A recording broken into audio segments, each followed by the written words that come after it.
Dans l'émission de ce soir, on revient sur la première moitié ou presque de la saison de la LPHF et on revient aussi un peu sur les statistiques étincelantes du Canadien de Montréal et si on pense que c'est une lancée qui peut se poursuivre ou si c'est juste un flou ou si c'est juste quelque chose d'éphémère. Bon épisode.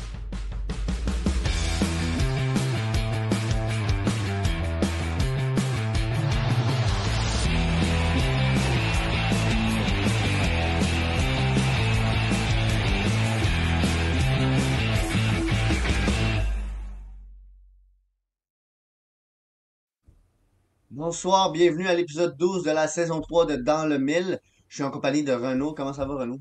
Ça va bien, puis toi? Ça va bien. Excitant épisode. Je trouve que c'est quand on fait des revues de saison comme ça, où on discute de sujets un peu plus global, c'est toujours le fun de trouver des petits sujets intra de grosses discussions. Euh, Juste avant de lancer dans les sponsors, on voulait lancer une question qu'on va répondre plus tard dans l'émission, mais je te laisse la poser aux auditeurs. Ben c'est ça, écoute, comme je le dis dans l'intro, là, nous, ce soir, ce qu'on voudrait savoir, ça serait, selon vous, est-ce que les Canadiens vont continuer dans leur lancée? Tu sais, on le sait que dans les dernières semaines, c'est la meilleure équipe dans la LNH. Bon, quand on dit continuer dans leur lancée, ça ne veut pas nécessairement dire rester l'équipe numéro un dans toute la ligue, mais est-ce que les Canadiens vont continuer à gagner beaucoup de matchs, à rester dans le mix pour les séries? Puis, tu sais, est-ce qu'ils vont faire les séries? Donc, ça serait la question qui est lancée à vous. Puis, on va vous donner notre réponse après notre partie, notre sujet principal qui est la LPHF. Mais je vais te laisser lancer nos premiers sponsors pour commencer la soirée. Ouais, bon, donc, comme d'habitude, Elite Prospect, donc avec notre code DLM30, vous avez 30% de rabais sur le package premium, là, donc ce qui vous donne accès à plus d'informations sur les joueurs, mettons principalement les détails par match, donc les statistiques par match des joueurs, et bien plus, là, aussi accès à des articles de haute qualité qui sont permis juste aux membres. Donc 30%, on s'entend, c'est vraiment pas rien. Hmm. Euh, Prenez ce discount-là, ce rabais-là, si vous hésitez à prendre le premium. Ouais, c'est vraiment pas rien, surtout pour tout ce qui est offert. Là, AP Ringside, des bons articles tous les jours. Ah ouais, ouais. Notre deuxième partenaire, perfoelite.com, perfoelite.quoi. C'est quoi, pardon? C'est une équipe de coachs professionnels, donc qui ont de l'expérience avec des joueurs amateurs et des joueurs professionnels pour tout ce qui est entraînement mental, physique, sur glace, hors glace, tout seul ou en équipe. Tous les mots que vous voulez, là, ils le font. Perfoelite.com, la meilleure équipe de coachs dans le marché ou une des meilleures. Une des meilleures. Donc, pour se lancer direct dans la LPHF, euh, bon, on regarde le classement, c'est sûr que ça fait du bien pour Montréal, mais on va revenir en premier lieu sur un gros échange, Mhm. parce que c'est rare là, à date de voir des échanges dans la LPHF. On s'entend, c'est une jeune ligue. La Ouais. plupart des équipes ont un roster, un alignement qui est pas mal défini. Donc, ils n'ont pas de joueurs comme dans la LNH, des joueurs en AHL ou une abondance de joueurs, de beaucoup de waivers et tout. Donc, les échanges sont la plupart du temps pas mal un pour un ou deux pour deux, là. Et c'est Ouais. ça qui est arrivé entre les Sceptres de Toronto et la Charge d'Ottawa. Euh, et ben là, je vais commencer du côté de Toronto, puisque c'est la dernière équipe au classement. Et bon, on va commencer avec la défenseur de 29 ans, la défenseuse de 29 ans, Savannah Harmon, qui était un choix de cinquième tour en 2023, donc dans le draft de début de ligue de Toronto, qui est une défenseuse de type plus puck moving, donc de mobilité, peut-être plus axée aussi sur le jeu de transition, créer de l'offensive, bouger la rondelle. Et en compagnie de Harmon, il y avait aussi Alice Camara qui s'en venait à Toronto, donc une attaquante de temps qui amène plus un côté défensif de grit, de middle six, donc de deuxième, troisième trio, mais c'est quand même un peu une carte blanche, là. C'est une Ouais. joueuse qui peut se déplacer un peu partout dans l'alignement, là. C'est une joueuse que si tu as besoin sur le quatrième trio, le premier trio, elle peut remplacer. Et comme je l'ai dit, c'est vraiment plus du côté défensif, son style de jeu. Donc, elle a 0 points cette saison. Et Harmon aussi a 0 points cette saison.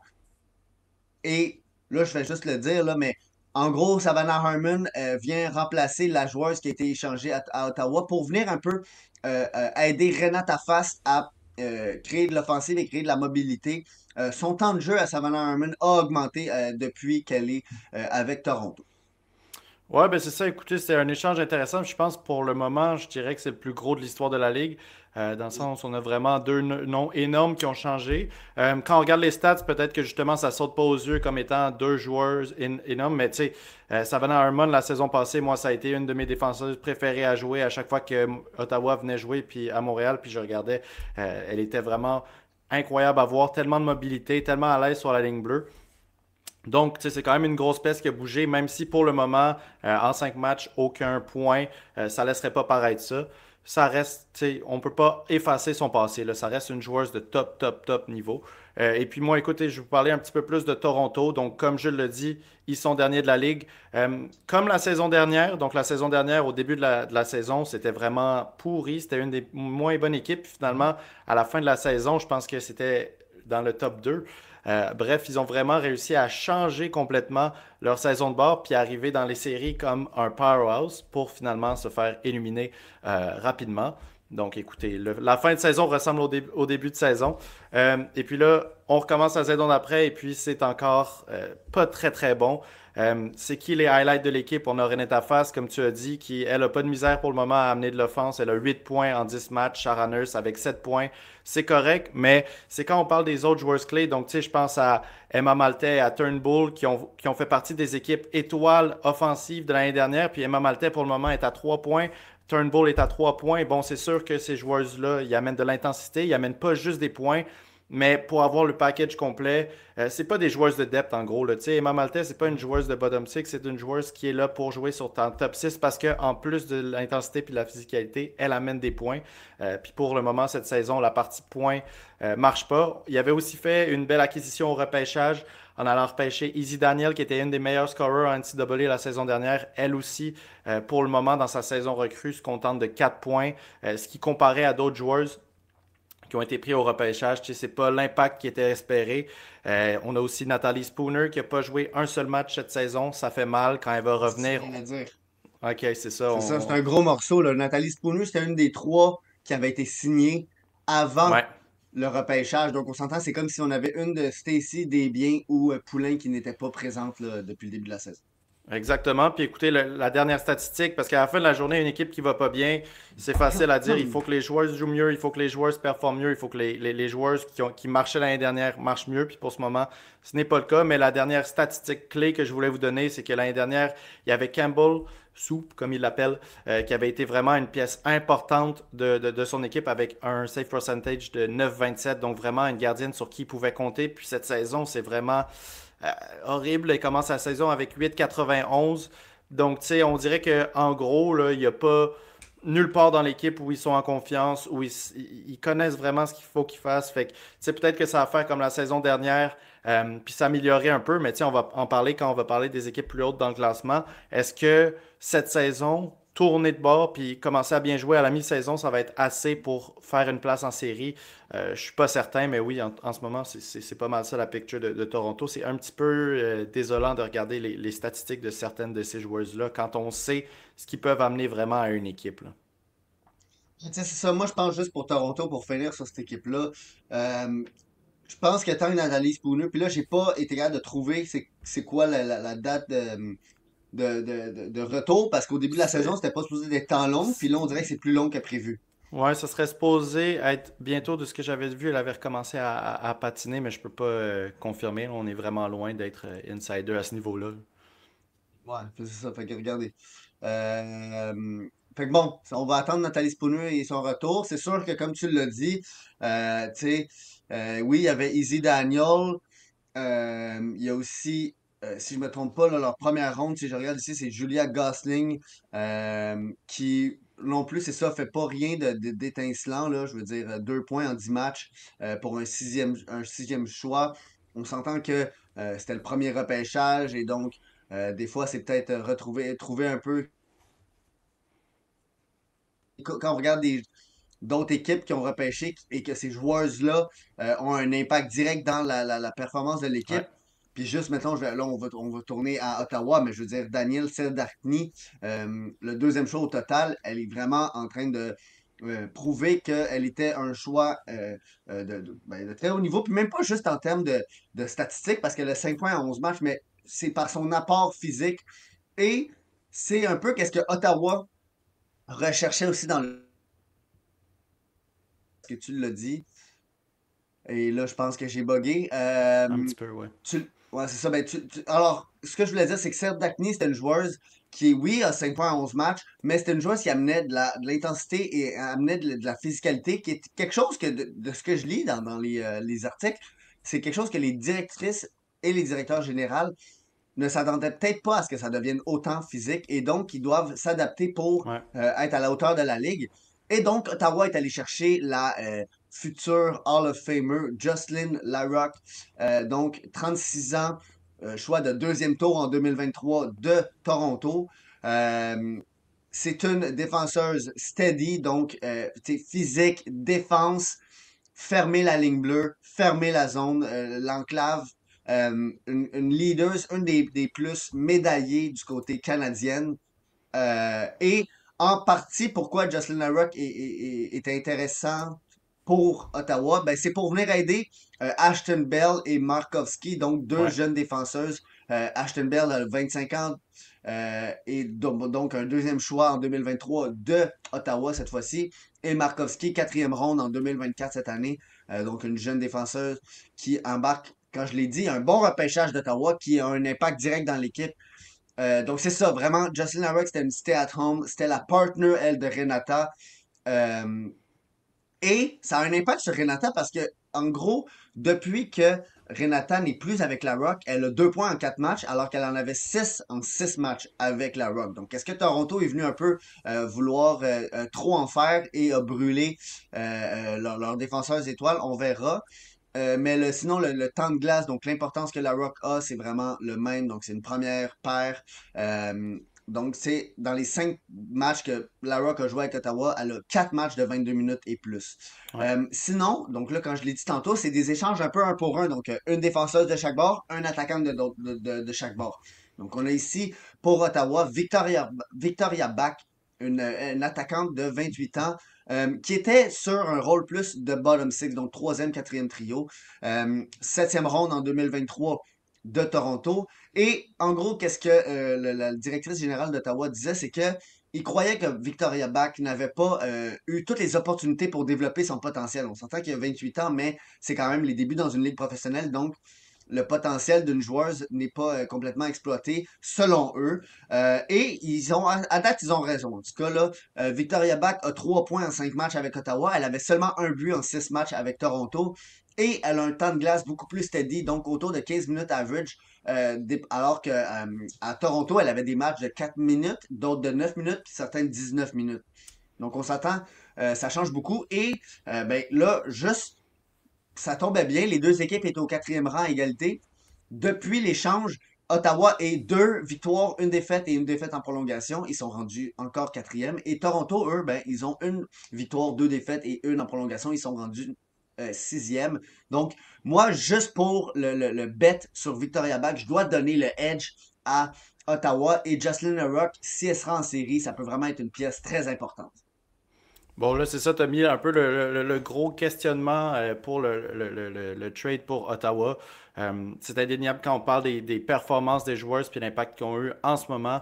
Pour le moment, c'est vraiment le côté d'Ottawa qui gagne ce trade vraiment dans le court terme, même si justement, c'est important quand même de mentionner que la Rock, elle a 36 ans, donc tu sais, Harmon, elle est dans le début trentaine, donc elle devrait jouer un petit peu plus longtemps en théorie. Après, on sait jamais, hein, ça reste du hockey. Mais là, c'est ça, Ottawa, quand ils vont faire ce trade-là en allant chercher une défenseur super solide, mais plus âgée, c'est un peu comme s'ils disaient, on est prêt à faire un push pour le titre, on pense qu'on a une équipe à aller gagner, donc on va faire vraiment notre possible pour gagner cette saison ou la saison prochaine. Là, ça m'étonnerait que la Rock se retire tout de suite, mais tu sais, ça devrait pas tarder non plus. Là, maintenant, un peu le problème que moi j'ai avec ça, c'est quand tu regardes le reste de leur équipe, oui, les pièces du trade marchent bien. Oui, dans les buts, ils ont Martian Mayer qui est incroyable avec 9,34 de Ouais. pourcentage d'arrêt cette saison. Sauf que reste que, en ce moment, leur meilleure pointeuse, c'est Vassinova, l'ancienne de Montréal, qu'on leur avait échangé. Et puis, leur meilleure pointeuse, donc celle qui est supposée justement, parce que tu sais, Bach, on l'a dit, elle performe super bien, mais c'est pas elle qui va avoir toute l'offense sur son dos.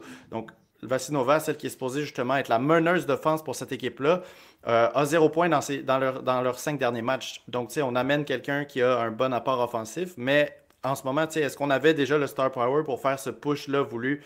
Après ça, tu sais, c'est important de mentionner quand même que quand on arrive en série éliminatoire, tout peut se passer, surtout dans une ligue comme la LPHF où la première ronde, c'est la demi-finale déjà. C'est pas des séries de 7 matchs. Donc, ça peut vraiment, tu sais, peut-être que Ottawa va arriver, va être une équipe qui grind un peu, qui va justement réussir à surprendre tout le monde. Mais c'est juste qu'en ce moment, quand je regarde les outils offensifs qu'ils ont versus ceux des autres équipes, donc on va discuter plus tard, je vois pas une équipe qui va sortir avec le championnat.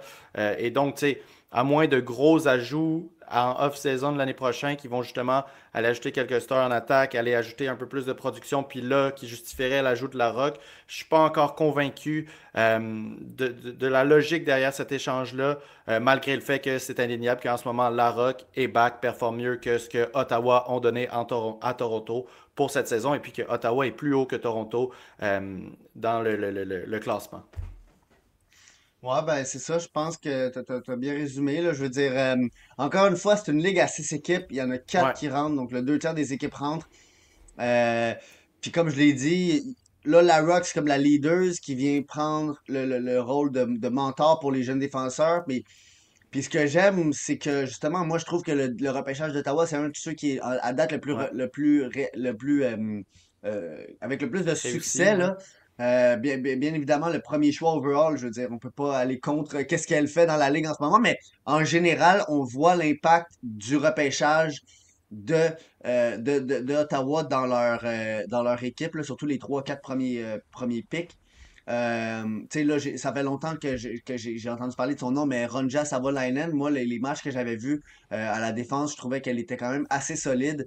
Elle était plus du côté physique. Donc, clairement, Ottawa veut devenir un peu l'équipe à la Boston, là, un peu puis à la Boston, je parle les Bruins, là, un peu l'équipe qui fait mal quand tu joues contre eux. Donc, sur ça, je pense qu'on peut passer à la 5e équipe au classement. Ouais, à Boston, Euh, mais pas les Bruins cette Boston. fois. Pas les Browns, le Fleet. Ben, Donc, ben, ça tombe bien. Ouais, vas-y. ouais, c'est drôle que tu dis ça parce que, tu sais, quand même, Boston, tu sais, c'est ceux qui ont éliminé Montréal dans les séries éliminatoires l'année Ouais, dernière en LPHF, bien sûr, là. À Montréal, dans le côté masculin, on n'est parle pas de ça. proche des séries. On n'était pas proche des On séries. On n'était en pas revient plus proche, tard. ouais. Fais Mais attention. c'est ça, le Fleet, dans le temps qu'il était encore LPHF Boston, c'est eux qui avaient éliminé Montréal. Puis comment ils avaient fait? Ils avaient vraiment épuisé les joueurs de Montréal avec un jeu physique, avec justement des joueurs intenses qui étaient capables de justement amener ce côté grind. Puis là, cette année, on les voit rentrer dans la ligue en ayant tout le temps cet apport-là, encore ce côté-là physique, que c'est beaucoup de joueurs qui sont, tu sais, pardonnez-nous pour la façon de dire, mais tu sais, chiantes à jouer contre. Mais c'est juste que on le voit avec une ligue que justement, avec le repêchage, avec beaucoup de talents qui arrivent d'Europe, avec beaucoup d'excellents talents de NCAA, dont une dans leur équipe, là, qu'on mentionnera plus tard. Mais tu sais, on voit une équipe qui a ajouté beaucoup de finesse, quand même beaucoup de scoring. Donc oui, ça reste physique, mais en ce moment, l'apport purement physique qui a amené Boston jusqu'en finale l'année dernière, pour le moment, c'est pas assez, puis c'est pour ça qu'ils sont numéro 5. En ce moment, eux, encore une fois, un peu dans le même cas que Toronto, leur scoring vient vraiment juste de leurs meilleurs joueurs, donc Keller en défense et puis Knight en attaque. Sinon, on a aussi, comme j'ai dit, on en reparlera plus tard, on a Anna Bilka, qui était leur choix au repêchage de 2024, qui est une joueuse exceptionnelle en NCAA. Elle était exceptionnelle, puis pour le moment, c'est 7 points en 10 matchs. Donc pour le choix numéro 4 au repêchage 2024, ça reste extrêmement solide. Puis encore une fois, euh, dans une ligue de 6 équipes où tout le monde est supposé être compétitif, la différence parfois va jouer dans les buts. Contre Montréal l'année dernière, Frankel avait été incroyable. Elle avait volé des matchs pour Boston, justement. Puis elle avait été une des raisons pourquoi est-ce que Boston avait eu autant de facilité. Là. Je dis ça en guillemets parce que ça s'était rendu en prolongation. Souvent, ça a été la plus longue prolongation de l'histoire de la LPHF. Donc, c'est facilité, entre guillemets. Je dis juste ça parce que Montréal n'a pas gagné un match. Mais Anna Frickle avait été incroyable. Puis elle continue sur cette lancée-là avec un pourcentage d'arrêt de 9,17, même si l'équipe est en bas du classement. Oh, puis Boston, je veux dire, à date, c'est peut-être une des équipes les plus actives en termes de transactions, là, Mhm. ou en termes de mouvement. Je veux dire, au repêchage, c'est eux qui avaient fait le premier échange de repêchage, donc ils étaient allés chercher, tu l'as dit, ils étaient quatrième en première ronde, ils sont allés chercher le premier choix en deuxième ronde, donc ils ont repêché quatrième et septième, euh, quitte à ne moins repêcher de joueuses dans le draft, mais ils sont allés chercher le septième joueuse qui était Daniela Peshova, qui, à date, bon, c'est sûr que offensivement, c'est pas incroyable, mais de ce que je regarde dans son passé dans les ligues suédoises, ça n'a jamais été une joueuse qui était basée sur l'offensive. Je veux dire, elle est -2, mais encore une fois, c'est une équipe qui est cinquième au classement, donc tu peux pas t'attendre à ce que la rookie soit celle qui mène la charge pour ne pas être négatif en plus et moins. Là. Je veux dire, même Megan Kerler, Anna Bilka, ils sont pas mal toutes en négatif, là, puis même que une des défenseuses du top 4, Sydney Bard, est -5, et on a Alina Muller qui est -6. Donc, ça, c'est vraiment, si je me trompe pas, c'est un peu un choc là, que Muller elle soit autant pas bonne. Puis je le dis de même là, parce que je veux dire, elle avait 16 points en 24 matchs l'année passée. Alina Muller était supposée d'être une star dans cette ligue-là. Elle avait été repêchée troisième en 2023. Moi, je me rappelle que Muller, j'espérais qu'elle tombe à Montréal parce que ben, avec l'équipe de Suisse et en Europe, elle faisait vraiment ben, pas en Europe, mais je veux dire en NCAA. Puis au début de la saison passée, elle avait joué en Europe. Là, elle avait fait 25 matchs, 25 points, genre en 6 matchs dans la Ligue suisse. Donc, on s'entend qu'il y avait beaucoup d'attentes. Et là, cette saison, un point en 9 matchs. Et je l'ai dit, ils sont actifs. Et aujourd'hui, alors qu'on préparait le podcast ce matin, tu as reçu une nouvelle d'un échange entre Boston et New York. Et donc, Boston reçoit l'attaquante Jill Saunier de 32 ans, qui avait été repêchée en septième ronde en 2023. Alors que New York, eux, reçoivent l'attaquante Taylor Girard de 26 ans, qui a à peu près un average temps de glace de 8 minutes et 0 points, qui était un choix de neuvième ronde en 2023. Donc, on s'entend, c'est vraiment pas un échange autant important que le premier qu'on a parlé. Ouais. C'est juste à noter, là, Jill Saunier, donc 32 ans, qui a joué un peu avec Équipe Canada. Taylor Girard, une Américaine. Donc, j'ai pas tant de choses à dire, là, justement. C'est comme un échange un peu de quatrième trio, là. Ben, c'est ça. Écoute, le thème, tu sais, qu'on a vraiment remarqué les deux quand on regardait les matchs, puis quand on faisait la recherche pour cet épisode-là, c'est qu'en ce moment, le trou de la lacune que beaucoup des équipes de la Ligue ont en commun, c'est que le scoring vient juste des grosses lignes. Et le bottom six a beaucoup, beaucoup, beaucoup de misère à aller mettre des points. Tu sais, je pense, tu sais, notamment à Toronto, parce que je suis quand même familier avec leurs joueurs, mais tu sais, Maggie Connors, qui l'année dernière avait quand même été, tu sais, sans être incroyable, quand même une joueuse importante dans leur bottom Ouais. six cette saison, un point en 10 matchs. Il y a aussi, écoute, son nom m'échappe, mais la sœur du joueur des Red Wings, Tu parles de Comfort? Comfer, pardonnez-moi.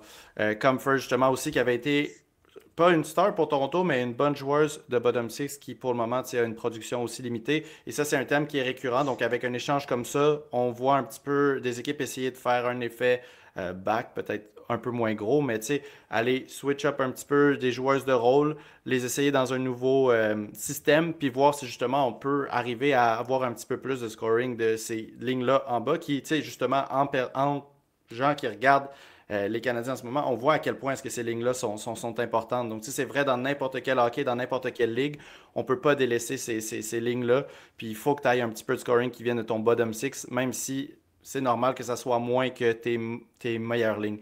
Sur ce, Jules, je te laisserai nous lancer dans ce qui est, selon moi, l'équipe la plus améliorée en vue de cette Ouais. saison-là, New York. On n'arrête pas de le dire que le repêchage de 2024, je veux dire, c'était bien pour Ottawa, pour Montréal, on en parle plus tard, mais ça va quand même bien aussi. Mhm. Mais New York, avec le premier choix au repêchage, sont allés avec un peu celle qu'on s'attendait à sortir, là, Sarah Fillier, qui est la seule joueuse en ce moment au-dessus d'un point par match. Donc, oui, sa coéquipière Carpenter a un point par match, mais Sarah Philly a 11 points en 10 matchs. C'est la première dans la ligue avec les points. Donc, elle est rentrée, comme on dit l'expression en anglais, le hit the ground running. Ouais. Donc, elle n'a pas eu à s'adapter. La ligue doit s'adapter à elle. Et je me rappelle le match contre la victoire. Je veux dire, c'était tout simplement une ligne beaucoup trop forte pour la ligue, on dirait, là, avec Carpenter et Jesse Eldridge. Euh, mais même que je dois dire, c'est ce qui va être intéressant avec cette ligue-là, c'est que là, bon, on a juste un an tu sais, de statistiques pour se baser, là, mais je veux dire, leur défenseur numéro un, Mika Zandy Hart, 28 ans, qui l'année passée avait fait 9 points en 19 matchs, elle est déjà rendue, euh, ou pas 9 points, elle avait fait 6, laissez-moi regarder, 3 points en 19 matchs, elle est rendue à 7 points en 10 matchs. Mhm. Elle était moins 18 l'année passée, elle est plus 1 cette année.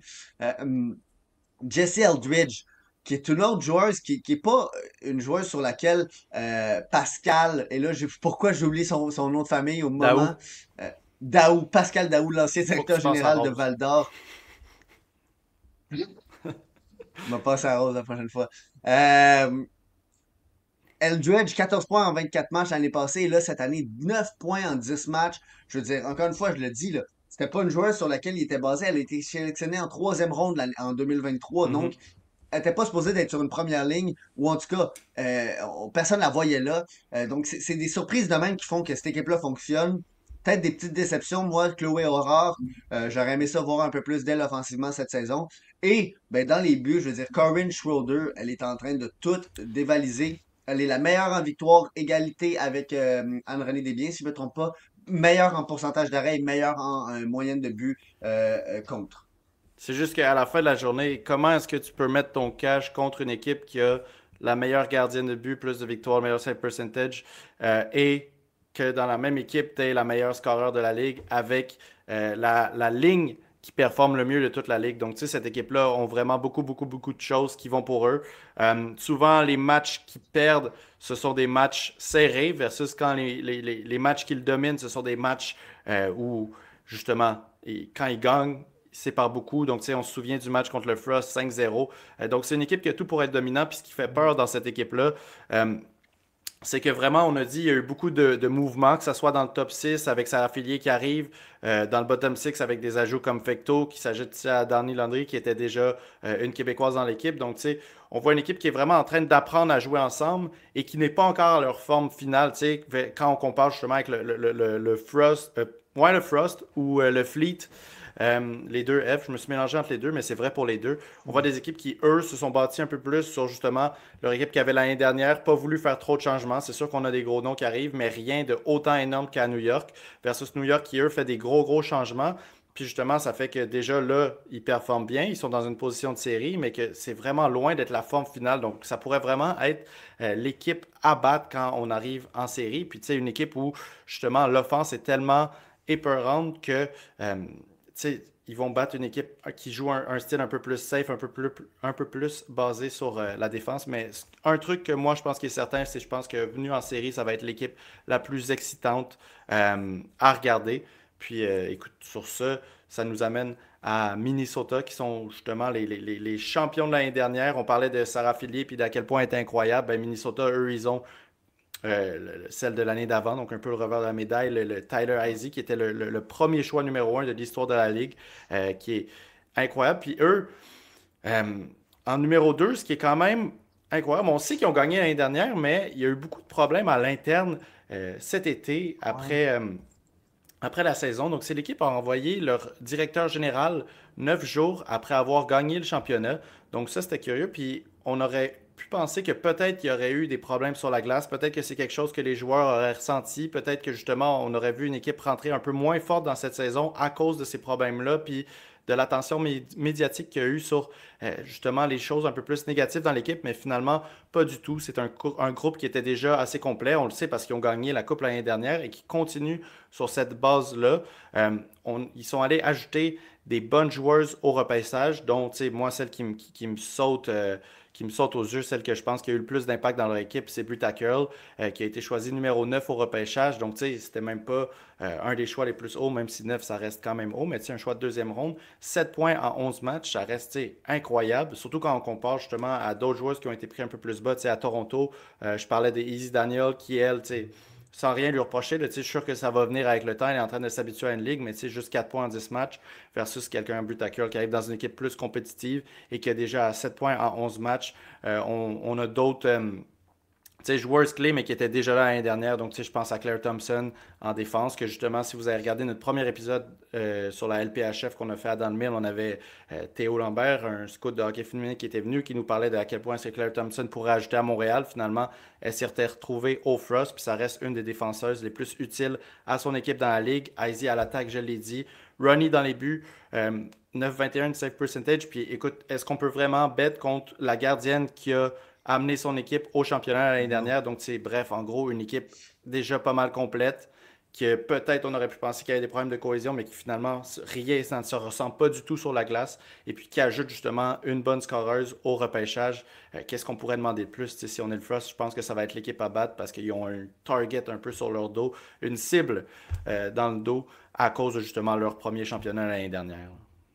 Bon, ben, l'année passée, c'est ça, quand Théo nous avait parlé de Claire Thompson, puis on l'avait vu un peu dans les championnats internationaux, je trouvais ça un peu. Bon, c'était sûr que je connaissais pas toutes les règles là, qui s'appliquaient au repêchage de 2023. Il y avait des Ouais. joueuses comme Abigail Boring, qu'on va parler dans quelques instants, qui avaient le droit de passer outre et de demander de rester dans son coin pour finir ses études. Et Claire Thompson, en fait, c'est ça qu'elle a fait.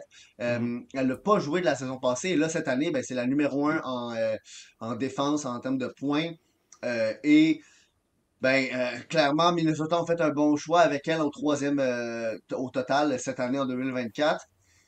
Donc, moi, j'ai pas mal rien à rajouter sur Minnesota. Là, je veux dire, c'est ça. À part qu'est-ce qui s'est passé dans l'organisation, on dirait pas que ça a trop comme eu un impact sur les joueuses, ou en tout cas les joueuses qui sont en ce moment dans l'équipe, parce que l'équipe va quand même bien, là, malgré qu'ils ont perdu contre la victoire. Et donc, c'est pour ça que je prendrais ce petit pont pour aller à la victoire Prends-le, complètement. Jules. Prends-le, traverse l'eau. Donc, ouais, je vais le traverser l'eau. Donc, Montréal est en premier dans la ligue avec un pourcentage de points de 6,97, ce qui est vraiment excellent.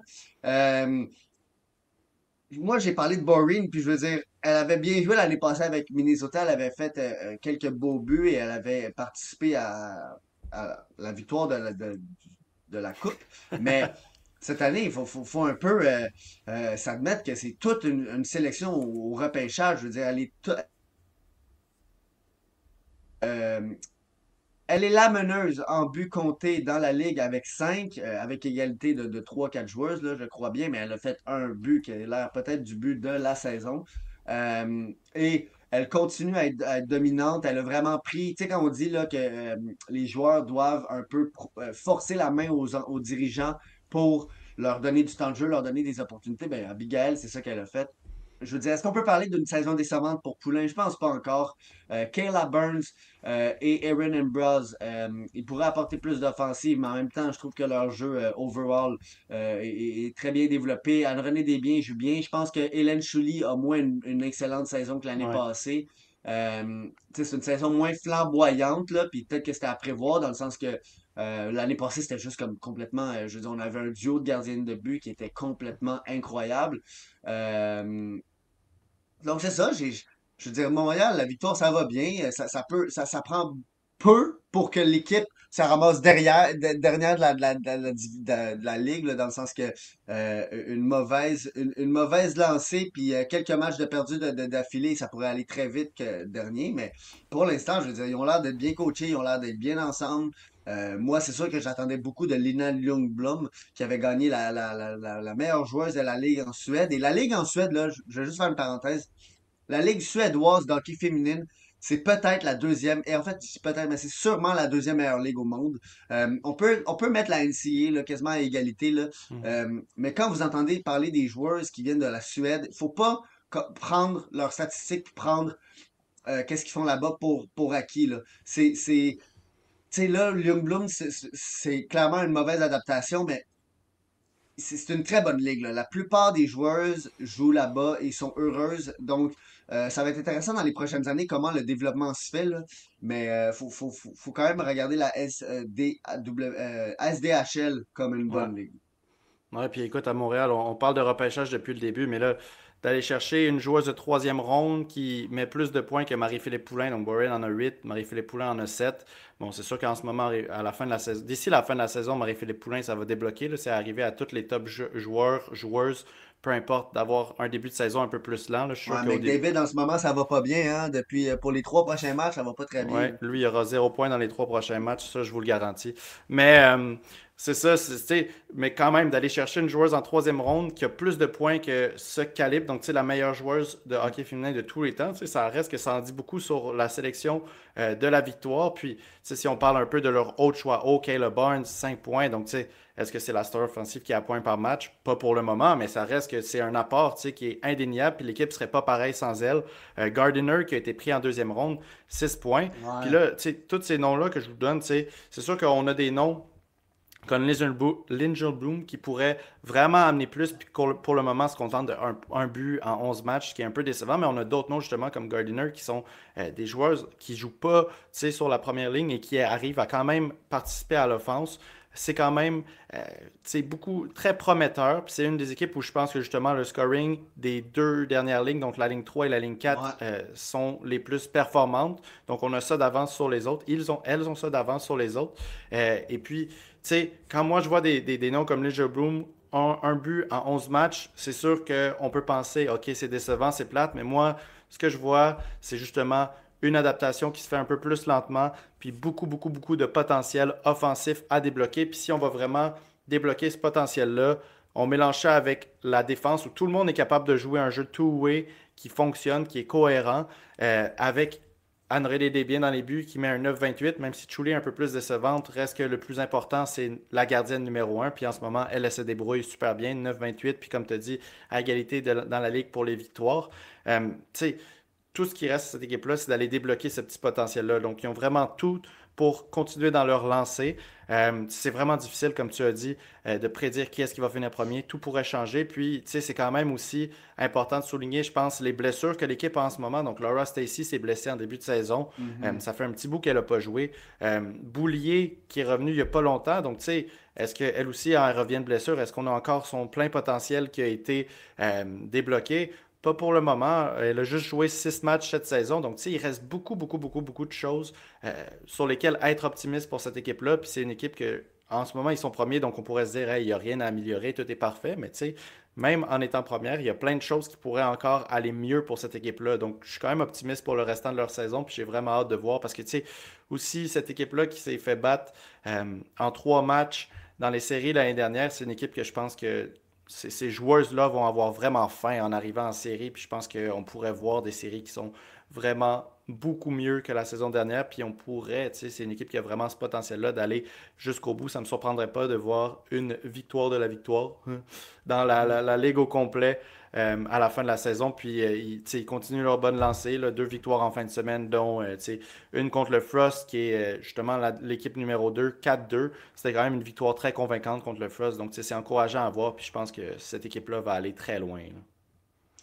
Tu sais, c'est pas, on peut pas faire trop de comparatifs avec la LNH, mais quand on parle de série, quand on parle de gagner des championnats, il faut une équipe avec 4 trios. Il faut une équipe avec 3 paires de défense.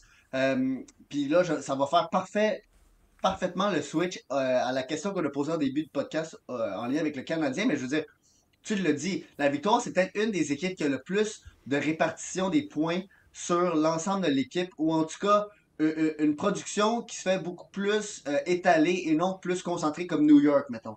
Ouais. Et juste ça, pour moi, ça me dit, tu sais, Claire Dalton, t'en as pas parlé, Anna Kelbin. Puis Anna Kelbin, c'est pas offensive, là, mais en défensive, Kelbin, elle est très solide. C'est une vétéran, même si on l'a repêché en 2024, c'est une vétéran de 30 ans. Euh, Tu sais, quand tu dis il manque des affaires, il va en manquer. Puis je pense que au fil du temps que la ligue se développe, que des équipes se rajoutent, on va être capable de voir de plus en plus des trous ou des endroits où est-ce que faut aller améliorer. Mais tu sais, pour l'instant, Montréal, si on regarde, je veux dire, en comparaison avec les autres équipes, ils ont peut-être juste besoin du star power que Poulain et Stacy peuvent amener normalement. Mais moi, Youngbloom, ce que j'aime, c'est sa physicalité. L'arme qu'elle amène, qui est semblable à, mettons, je dirais, Christine O'Neill, sauf que O'Neill, elle est 5 pieds 2, là. Tu sais, puis là, Ouais, je dis 5 pieds 2, j'ai pas regardé, mais dans le sens, c'est elle est beaucoup plus petite. petite, c'est une petite Gallagher, alors que Youngbloom, 5 pieds 9, si je crois bien, et 5 pieds 9 dans la ligue de la PWHL, c'est peut-être 6 pieds 2 là, dans la LNH. Donc, c'est une bonne taille, bien carrée. Elle a déjà joué contre des femmes depuis 2, 3 saisons en Suède. Euh, donc, j'aime ce que je vois et je pense que c'est une des équipes que s'il y a quelque chose qui se passe de mal, ou s'il y a quelque chose, il y a des joueurs qui manquent, ou qui arrêtent leur élan, ben, il y en a d'autres qui vont venir remplacer parce qu'il y a cette espèce de profondeur-là que les autres équipes ont peut-être pas totalement. Et même à la défense, là, il y a plusieurs options à faire. Ouais, puis écoute, pour finir là-dessus, puis justement nous lancer, te laisser nous lancer dans la prochaine question, tu sais, je voulais juste dire, euh, ce qui est vraiment encourageant à Montréal aussi, c'est qu'il y a beaucoup des réponses aux problématiques qu'on pourrait avoir qui se retrouvent au sein de l'équipe. Donc, tu sais, Ouais. justement, on parle de, hey, il faut que les joueurs stars marquent plus. C'est pas dans une situation comme à Ottawa ou bien où cette joueuse-là, elle n'existe pas, elle n'est pas dans l'équipe pour le moment. On l'a, c'est juste que le début de saison est un tout petit peu plus lent. Donc, tu sais, les réponses à tous nos problèmes, à tous les problèmes de l'équipe sont vraiment au sein de l'équipe versus une équipe comme le Charge où la réponse à certains de leurs problèmes, c'est pas, elle n'est pas dans l'équipe en ce moment. Donc, tu sais, ils ont vraiment ça qui vont pour elle en ce moment. Et sur ça, je te laisserai parler de l'autre équipe de Montréal, là. Ouais. Donc, en début de podcast, Renaud a demandé, ben, vous a demandé aux auditeurs si vous pensiez que le Canadien de Montréal était sur une lancée qui était un peu éphémère, qui était peut-être du temps emprunté et qui surperformait qu'est-ce que l'équipe sur papier et sur la glace peut amener, ou si c'était vraiment une vraie lancée. Et je pense que je vais le dire, là, pour la première fois, je pense que cette lancée-là, selon moi, d'un, est bénéfique pour l'équipe, mais de deux, elle est pas basée sur de l'air. Et ça, je vais commencer juste en disant que la plupart des matchs qu'on gagnait les dernières saisons, c'était un peu des matchs qu'on volait. C'était des matchs que, quand on regardait les buts attendus, on était surclassé. On était complètement pas dans le match, mais on finissait par gagner parce que, bon, à un moment donné, ça arrive qu'un gardien sorte un très bon match. Ça arrive que les joueurs de l'autre équipe ne soient pas capables de juste passer la défensive, mais créer énormément. Puis juste pour ça, je vais y aller avec des statistiques qui vont dans le sens de ce que je dis là. Donc, premièrement, depuis le 17 décembre, le Canadien a un pourcentage de victoire de 0,6, de 0,69,4. Donc, 70%, là, on va arrondir, des points qu'on doit gagner, on les gagne. Donc, 12 victoires, 3 défaites, une en prolongation. 59 buts pour, 41 buts contre. Ça, c'est le plus de buts pour depuis le 17 décembre. Et là, je vais prendre une pause tout de suite. Ça fait 16 matchs. Donc, cet échantillon-là est 16 matchs. Dans le monde statistique, on aime ça souvent avoir un échantillon de au moins 30 unités. Donc, 30 répondants, 30, peu importe. Et dans ce cas-là, ce serait 30 matchs. Mais je pense que 30 matchs, c'est quand même beaucoup sur une saison de 82, là. Donc, Mhm. je trouve que sur 16 matchs, c'est quand même un signe de quelque chose qui se passe très bien. Je veux dire, on est troisième dans la ligue en termes de points, de pourcentage de points derrière Washington et Oilers. On est devant Ottawa, Toronto, Columbus et Tampa Bay, qui sont des équipes dans la course avec nous. Euh, il y a aussi le fait qu'on est les troisièmes avec le plus de tirs de l'enclave. Et les troisièmes avec le plus de passes vers l'enclave qui sont complétées. Et ça, je pense qu'on peut vraiment dire que ça vient d'un certain Lane Hudson, qui lui, depuis le 1er janvier, a 1,33 points par match, ce qui est le meilleur défenseur dans la ligue. Et bon, j'ai dit que c'était pas basé sur du vent, mais moi, je pense que si Lane Hudson était pour se blesser, on aurait clairement un gros creux de vague parce que Ouais. ce joueur-là amène énormément d'offensives. Est-ce qu'à la défensive, c'est autant beau? On en reparlera plus tard avec Renault, je suis pas mal sûr. Mais pour finir mon point qui est que l'offensive du Canadien en ce moment, oui, elle est de la première ligne, deuxième ligne, mais aussi de la troisième et quatrième ligne, et on le voit dans les buts pour, on le voit dans la manière que l'équipe est capable de jouer. en défense et à l'attaque. Et donc, pour un Lane Hudson qui crée peut-être, je sais pas, 30-40 chances par match, j'ai pas les stats devant moi, il va peut-être créer 20 mauvaises décisions, mais il y a toujours un surplus. Donc, on se ramasse avec une équipe qui est, contrairement au quart de siècle, une équipe plus basée sur la défensive et les gardiens de but, on se ramasse avec une équipe qui est offensive et qui fait mal à l'autre équipe en termes de buts pour. Ouais, ben écoute, tu as dit qu'on a reparlé du côté défensif de Lane Hudson. Honnêtement, c'était pas dans mes plans. Moi, écoute, ma réponse à cette question-là ressemble quand même beaucoup à la tienne. Je pense que, tu sais, pour considérer si cette lancée-là va continuer, puis comme j'ai dit au début, tu sais, oui, je pense qu'elle va continuer pour donner ma réponse. En bref, là, oui, elle va continuer. Boum, on finit le podcast là. Non. Oui, C'est pas elle va facile. continuer. Je pense qu'elle va continuer, mais tu sais, je pense que c'est important de prendre en compte que continuer, ça veut pas nécessairement dire finir la saison dans les top 5 équipes de la Ligue. Peut-être que ça va ralentir un peu, mais je pense qu'on va rester quand même une équipe qui, justement, surperforme ce que les gens pensaient d'eux. Puis, je pense que, justement, pour expliquer qu'est-ce qui veut. Pour vraiment répondre à cette question-là, il faut aussi prendre en compte de pourquoi est-ce que l'équipe allait mal au début. Puis oui, justement, on peut en attribuer peut-être un tout petit peu à justement Lane Hudson qui, offensivement, tout a bien marché, mais défensivement, est en train de faire des petits pas vers un jeu un peu meilleur. Puis tu sais, juste là, il y a une amélioration au début de la saison. Mais tu sais, il faut aussi prendre en compte les Alex Newhook au début de la saison, ça ne marchait pas du tout. Dak, ça ne marchait pas du tout. Oui, Puis là, Dak. maintenant, ça a commencé à cliquer. Puis je Regarde vois ça. pas. Dak, t'en parles, là. Dak, c'est le sixième meilleur compteur depuis le 29 décembre. Ben, c'est ça. Et pourquoi? Est-ce que pour dire que les Canadiens rechuteraient puis recommenceraient à perdre des matchs comme au début de la saison, il faut prendre en compte que ces joueurs-là, justement, le niveau se rebaisserait. Je pense que un joueur qui a un mauvais début de saison, justement, tu sais, on l'a vu aussi avec des Jason Robertson à Dallas. À un moment donné, quand ça débloque, là, c'est très rare que des joueurs, tu sais, là, on parle pas d'un bon 2 semaines, on parle quand même d'un sample de 16 matchs qui a commencé, tu Hey, sais, tu vas voir ben, cette semaine dans le pool. Tu vas voir cette semaine dans le pool que Robertson et Wyatt Johnson sont back. ouais, ça, on n'en parlera pas là, de notre pool. Là. Ça fait un peu pitié pour moi.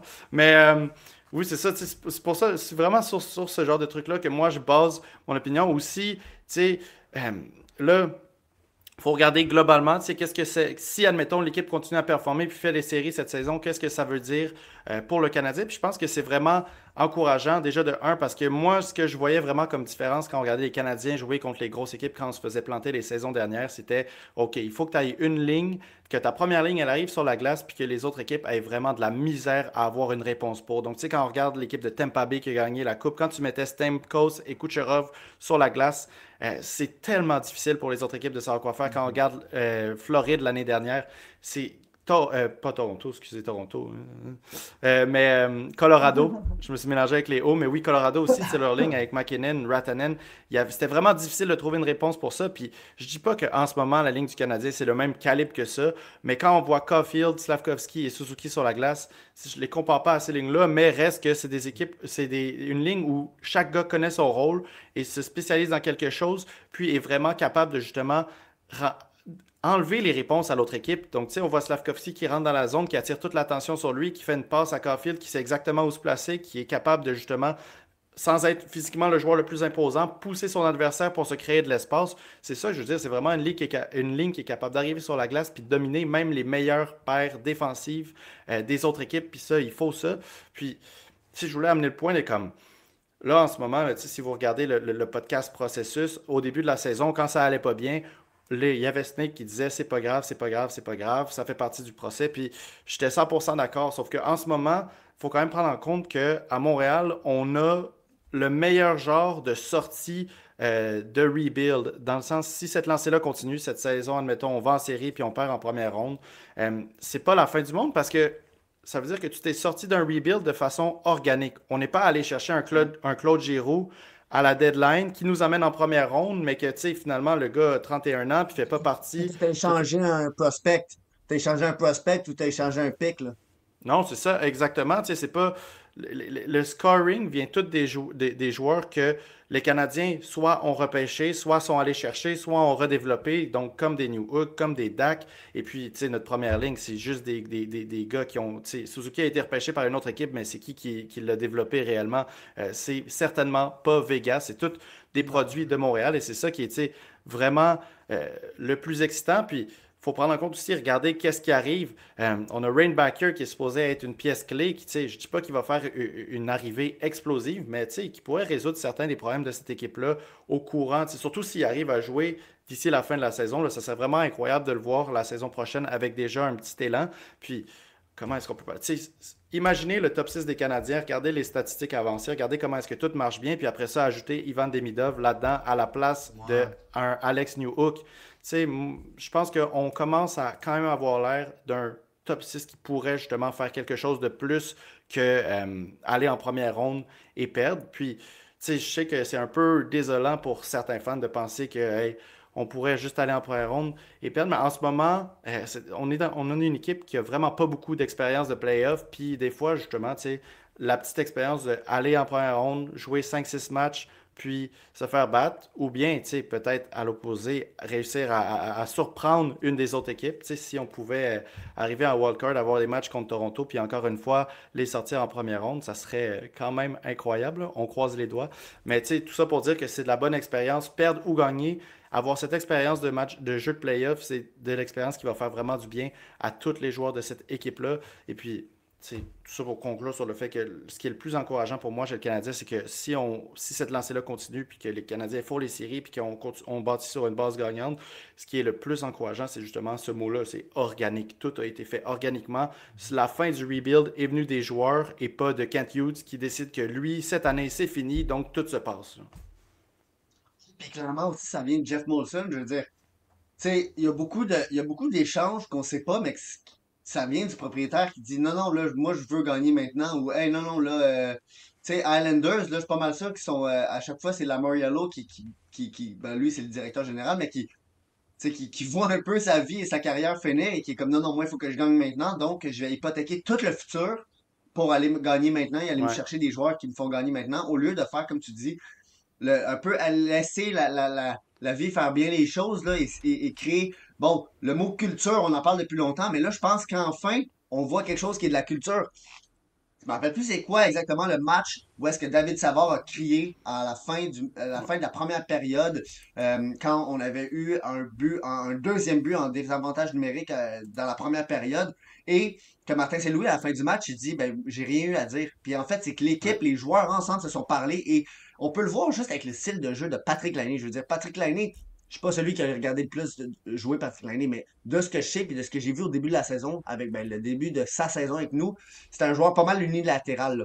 Et là, de plus en plus, on le voit transporter la rondelle. On le voit faire des jeux défensifs. On le voit frapper. On le voit s'impliquer beaucoup plus que juste marquer des buts. Et je pense que, bon, Martin Saint-Louis l'a souvent dit, que si tu fais pas quelques bases, tu vas pas être dans l'équipe. Ouais. Ben, là, on dirait que les joueurs ont même pas besoin de se faire chicaner pour rentrer dans ce moule-là. Là, tu l'as dit, il y a eu Lainé, mais il y a eu Carrier aussi, il y a eu Dak qui, Mhm. là, tranquillement, il revient de sa blessure et on dirait que ça devient un joueur de plus en plus qui retourne à ce qui était autant prometteur en début de la saison passée. Bon, il y a aussi Dobesch, je veux dire, on le dit depuis longtemps que Dobesch est un très bon gardien, il faut pas l'écarter, mais je pense pas qu'on s'attendait à un début de carrière. Ouais. 5 victoires, 0 défaite, 1,5 buts contre par match et un pourcentage d'arrêt de 9,41. Tu sais, Primo, lui, c'était vraiment, là, vraiment, vraiment atroce comme statistique. On avait un gardien de but en Montembeau qui était épuisé avant la pause des fêtes. Et c'est ça, il y a quelque chose qui se crée. Puis moi, tu sais, vous le savez, là, on est tous pour les prospects. Je veux dire, c'est ça qu'on regarde à chaque année. On regarde les prospects, puis c'est bien plus facile de fantasmer sur la nouvelle perle qui pop-up, le Michael Missa, James Higgins, Matthew Schaefer. Puis tu sais, on s'en parlait au début de la saison, on disait, ça serait incroyable. Ça serait finir le rebuild d'une manière fantastique, aller chercher un Schaefer, un Higgins, un Missa, ça serait comme tu sais, clore ce rebuild-là avec 5 6 gros joueurs qu'on a repêchés. Mais là, je veux dire, à un moment donné, je peux pas aller à l'encontre de qu'est-ce que l'équipe montre. Puis, je suis. Tu sais, Buffalo, là, une de leurs grandes erreurs, ça a toujours été d'échanger leurs vétérans parce qu'ils étaient pas en mode série. Donc, ils échangent leurs vétérans ou leurs vétérans veulent partir parce que l'équipe va jamais se rendre nulle part. Donc, ils échangent. Et là, ce que ça fait, ben, c'est qu'à chaque fois, tu te ramasses avec une équipe qui a pas vraiment de noyau, qui a pas vraiment Tu sais, on parle de Dvorak, puis clairement, il revient pas l'année prochaine, là. Je pense que même s'il faisait Hum. 100 points jusqu'à la fin de la saison, il revient pas l'année prochaine. Mais Dvorak est juste un vétéran que Kent a jugé qui était nécessaire à l'équipe et qu'il fallait pas juste s'en débarrasser et mal le Puis, traiter comme New York font avec certains de leurs sans vétérans. Dvorak, le match contre New York, les Canadiens l'auraient peut-être pas Non, gagné, là. ouais, Tu sais, non, c'est c'est un ça. joueur on peut le bâcher jusqu'à un certain extent, mais tu sais, son vrai problème, c'est juste qu'il est beige, là. Il n'y a rien de comme particulièrement spécial chez lui, mais dans un match contre New York, justement, un joueur beige, mais qui connaît super bien son rôle, on a vu à quel point c'était utile, là. Ouais. Juste dire allô à Nick, Salut qui est présent Nicolas. avec nous. Salut Nicolas. Mais Euh, écoute, on peut. donc c'est ça, ben en tout cas, moi j'ai rien à rajouter. Je pense qu'on va Ben, laisser le reste de la saison se passer. Puis tu l'as dit, Demidov, je veux dire, avec encore un ben, but incroyable aujourd'hui. Ça va être quoi cette équipe-là? Puis même, on parle pas des échanges, on parle pas des signatures d'agents libres. Donc il y a quelque chose qui se passe à Montréal, puis I'm all for it. ouais, 100%. Puis écoute, on s'en reparle aussi plus proche de la date des échanges, après de la date des échanges. C'est pas le dernier épisode où est-ce qu'on va parler des Non. Canadiens. Puis tu sais, je voulais quand même aussi amener quand même un petit peu, il fallait que je fasse quand même un tout petit peu mon buzzkill pour la fin du segment. Je voulais quand Ah, même vas-y. parler un tout petit peu des problèmes du Canadien. Euh, mais ce que je trouve qui est positif, trouver le positif même dans le négatif, c'est que ces problèmes-là, la solution, elle n'est pas désastreuse. Donc, tu sais, on parle des problèmes un petit peu d'habitude. Des fois, il y a des matchs où, quand les Canadiens euh, gagnent, gagnent, ou bien c'est plus serré, on voit des matchs, justement, des erreurs d'équipe qui est justement pas habitué à être dans ces situations-là, qui est pas encore, c'est Mhm. vraiment beaucoup des erreurs Je suis d'accord. d'expérience. Donc, par exemple, tu sais, si vous avez écouté, là, je parle vraiment audio aussi, le match contre les Rangers, le nombre de fois où Hood a parlé de à quel point est-ce que tu peux laisser Kreider devant le but. Écoute, c'est tellement simple à faire comme analyse, mais Mm. c'est 100% vrai. Tu sais, surtout, je pense que c'est le deux ou troisième but des Rangers. En tant qu'équipe qui se prend au sérieux, qui se dit, OK, je veux aller loin pour les séries, je veux faire un push pour les séries, c'est pas acceptable de laisser le devant de ton gardien de but autant Non, libre. Là, je dis pas c'est pas acceptable dans le sens où le gars qui a fait cette erreur-là, il sortez-le. devrait être C'est juste que benché. justement, c'est de l'expérience à prendre, puis ça va être vraiment important. Puis c'est ce petit côté-là qui manque à la défense du Canadien. Puis, écoutez, le même thème aussi qu'au World Junior, les maudites pénalités. Tu peux pas Ouais. penser à être une des meilleures équipes de la ligue en étant aussi les meneurs en minutes de pénalité. Il n'y a pas de bonne Mm. pénalité. Euh, certes, des Il fois, y en tu a sais, peut-être une. Il y en a peut-être une sur 10. ben Puis c'est même ça. là.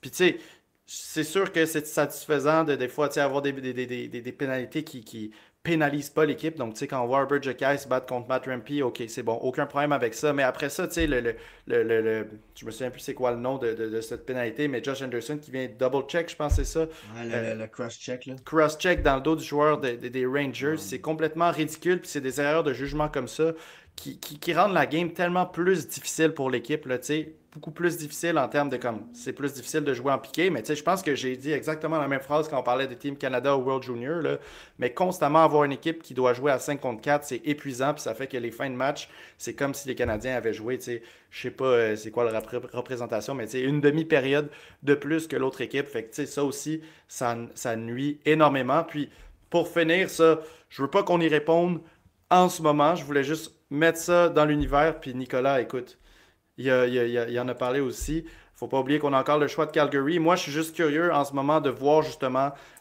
si les joueurs et les performances de l'équipe vont forcer la main des Canadiens, voir qu'est-ce qui va se passer avec notre premier choix et le premier choix de Calgary. Les joueurs comme Joshua Roy, comme Logan Mayou qui sont à Laval, que justement on ne voit pas nécessairement rentrer dans le line-up du Canadien bientôt. J'ai hâte de voir qu'est-ce que Kent Hughes va mijoter avec tout ça. Est-ce qu'on pourrait s'attendre à monter au repêchage? Est-ce qu'on pourrait s'attendre à justement aller chercher un joueur, pas nécessairement un vétéran, mais un joueur un petit peu plus âgé avec un petit peu plus d'expérience au repêchage? Ou bien après le repêchage? Je pense pas que ça va être à la deadline cette année, là, mais tu sais, je pense que justement, Non, un j'espère des pas. C'est deux, ça que j'allais dire.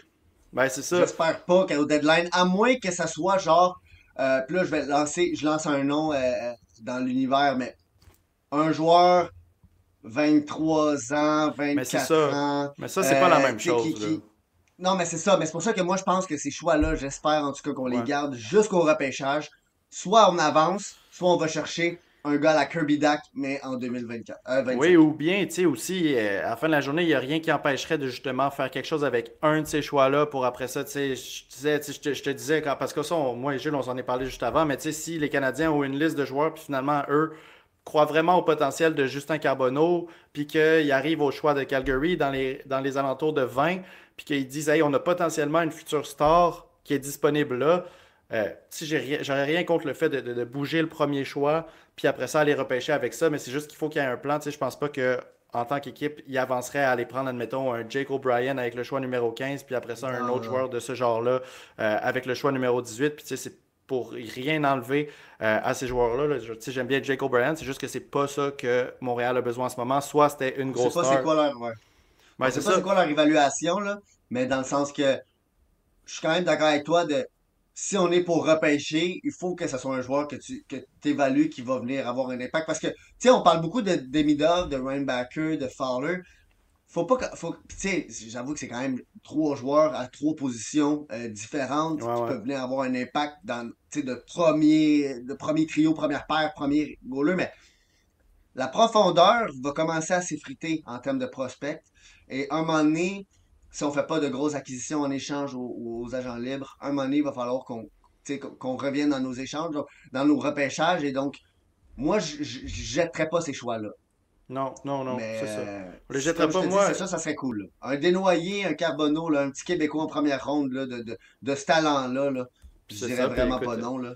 pour finir sur ça, je pense que Nicolas est pas mal d'accord avec nous. Je veux pas qu'on échange nos choix avant le repêchage. Moi aussi, je pense que les Canadiens sont vraiment dans une situation un peu de luxe d'arriver au repêchage, de dire on a des gars sur notre liste, on voit un peu ce qu'on peut faire, puis finalement, si ça marche pas, trouver une autre solution. Il n'y a pas de presse. Là. C'est pour ça que je disais qu'on n'aura pas de réponse. En ce moment, tout ce qu'on lance, c'est des hypothétiques. On verra déjà, prochaine étape, où l'équipe en est après la date limite des échanges, parce que ça aussi, il pourrait. Kent Hughes, en ce moment, là, juste par rapport à cette saison, avant le repêchage, a plein d'options sur la table. Puis j'ai hâte de voir qu'est-ce qu'il va décider de faire. Donc, sur ce bon restant de match aussi des Canadiens en ce moment. Puis on a Ouais. vraiment hâte de voir le restant de la saison. Là. C'est excitant. Je veux dire, moi, j'entends de partout les gens qui regardent le hockey, qui sont excités, qui aiment les joueurs. Bon, c'est sûr que je leur dis, OK, vous êtes impressionnés par Hudson, là? On va voir l'année prochaine quand vous allez me parler d'Ivan. Donc, sur ce, bonne soirée. On se voit la semaine Ouais. prochaine. Je voulais dire aussi, Ah, vas-y, samedi, vas-y, excuse-moi. 11 heures sur la chaîne de Dans le Mille. Edward Oui. Bundor, on est de retour avec les analyses. J'ai dit dans l'analyse, on Banda. essaye d'en sortir une par semaine maintenant. Je vais faire de mon mieux. Je vais faire de son mieux. Rien de Ouais, promis, c'est mais ça.